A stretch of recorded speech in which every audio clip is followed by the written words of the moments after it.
Wrote for Luck by D.J. Taylor.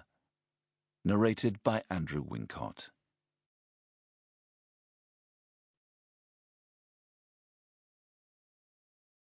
Some versions of Pastoral. The flowers in the Underwood's garden were all in bright primary colours.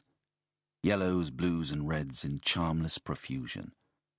To negotiate them was to pass through the pages of a children's picture book, where all the animals had grown to fantastic sizes, and nuance was forever kept at bay. Somewhere near at hand, invisible insects buzzed ominously, and there was a smell of aftershave. Further away, screened by giant hedges, to which an amateur topiarist had done untold damage, they could hear some animal or person thrashing about in the undergrowth. Buzz of bees, sickly scent, odd chirruping noises deep in the foliage.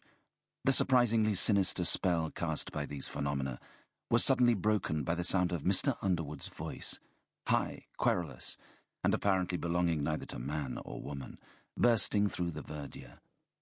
"Hi! Over here! Through the gap in the bank! You know the way!" They found the gap in the bank, which was more of a declivity caused by the earth falling away from the stumps of a couple of beech trees, and came stumbling out onto a square of emerald grass, so scrupulously cut that it might have been manicured. Here, other hedges rose on three sides, to a height of 8 or 9 feet.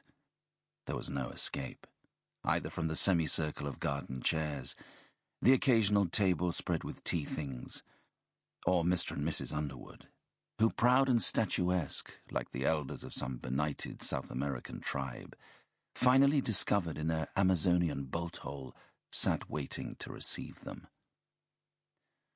"I suppose you had trouble in parking your car on the green," Mrs. Underwood said, in a voice surprisingly like her husband's. Tony looked at his watch and found that they were only 3 minutes late. "It does get rather clogged up at this time of year, what with all the trippers visiting the hall. There was a dreadful ice cream van used to come and set up there," Mrs. Underwood went on, "jangling its bell at all hours, and making the air hideous. But Bunny got onto the parish council and put a stop to it."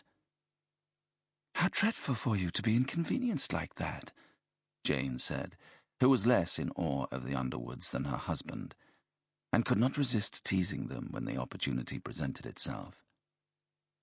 How old were the Underwoods, Tony wondered, taking a closer look at the pair of cashmere-clad mannequins. Sample complete. Ready to continue?